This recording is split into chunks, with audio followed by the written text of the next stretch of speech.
We're diving straight into Gemini to build a custom AI assistant called a gem, which acts as a permanent shortcut for repetitive tasks to speed up your workflow.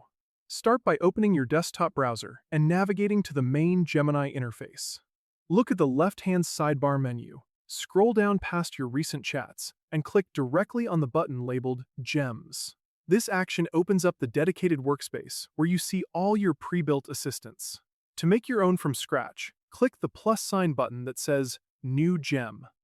Now, move your cursor down to the larger text box labeled Instructions.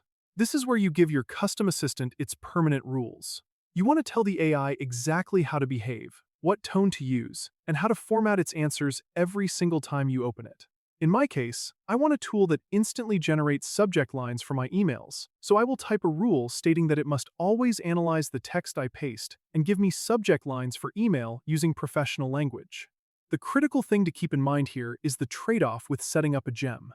While it saves you from typing the same prompt over and over again, it locks that specific chat into a rigid set of rules, meaning you lose the flexibility to ask random, unrelated questions inside this specific window without the AI trying to force it into your preset structure.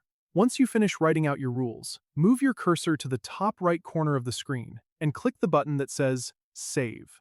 The window will refresh, and you will see your newly created assistant listed under your active gems in the sidebar. To use it, simply click on its name from the menu, paste your raw data straight into the message bar, and press Enter. The AI immediately applies your background instructions to the data without requiring any extra setup.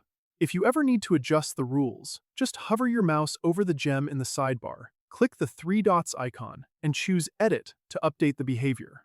I hope you found this helpful, and I'll see you in the next one.